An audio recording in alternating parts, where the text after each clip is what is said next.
A typical Rocket League team has 3 players, and the World Cup of Rocket League is a 3 vs 3 tournament. So naturally, there are many articles and videos out there that analyze and explain 3 vs 3 gameplay. But there just aren't as many of these videos for doubles, which is surprising since it's the most played game mode in Rocket League. That is why I've decided to make today's lesson about 2 vs 2 gameplay. We will begin by revisiting the star positioning concept from Rocket League 201 and discussing how it applies to doubles. In order to maintain good spacing in doubles, we need to think of the field as 6 different sections.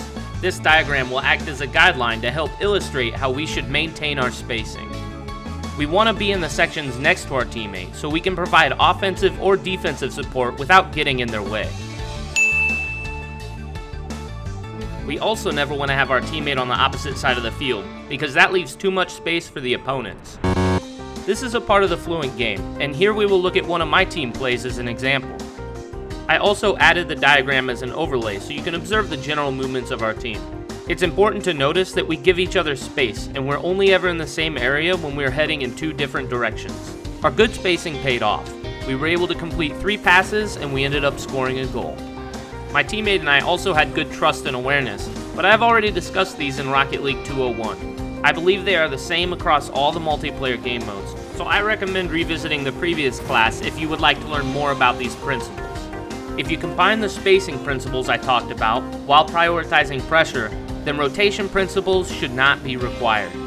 Rotating has its place in 3 vs 3 because you will often have to wait for teammates to attempt saves, clears, or shots. But in 2s, either your teammate is currently attacking the ball or you are. If you don't have to wait, then don't rotate. It rhymes, so you know it's true.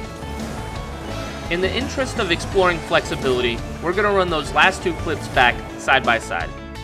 The setup for both plays was similar, but the situation was different. On the left, my teammate missed an aerial, and so I attacked the ball. However, I hit the ball only to delay the other team from transitioning into attack. I had no intention of passing or shooting the ball. The goal was to allow my teammate time to recover. On the right side, my teammate plays it patiently, and I give them space while making sure I can stop a counterattack if necessary. This is a very basic example of flexibility, but to beat great players, we must make quick decisions and be flexible based on every situation. Now that we've talked about how to play doubles, let's talk about some common mistakes.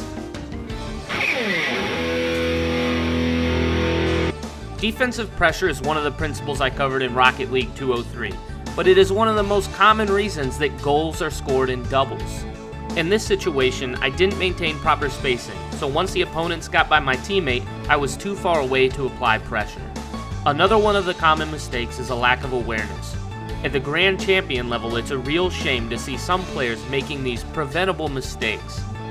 In this example, the defender inexplicably turned away and allowed me to have a free shot. If we watch from his perspective, he was using enough boost to challenge, and he saw that his teammate would not be able to contest the ball.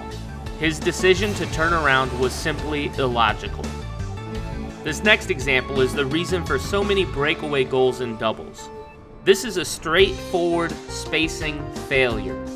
The player from behind applied pressure because they were too close to their teammate. Since my opponents were not respecting each other's space, it made it very easy for me to get around both of them at the same time for an open goal. On the other end of the spacing spectrum, being too far away from your teammate can also cost your team goal-scoring opportunities. In this clip, my teammate picks up the middle boost, but almost drives all the way back to the corner boost. He ended up being too far away to receive my pass, and we could have missed a goal-scoring opportunity. This specific moment was unfortunate as well, because both of the opposing players were out of position and in need of boost. By the time he was able to touch the ball, our opponents were both full on boost and able to put an end to our offense. This final example is a great display of when a team follows and does not follow the 2v2 star positioning principles we've talked about today. The poorly executed play begins with the back player disregarding his spacing and going for an aerial. When he misses the aerial, the other player tries for a shot. This player then drives the length of the field while failing to apply any pressure on the ball before my team inevitably scores. On the other hand, we see that my team is playing within the star concept. First, I displayed awareness for my teammate's positioning and trusted that he would be able to handle my pass across goal. My teammate displayed flexibility when he popped the ball and realized there is no pressure. He brought the ball back down and trusted that I would reach his pass before the defense. It is clear that playing within the star concept is much more controlled, organized, and effective. And this concludes today's lesson.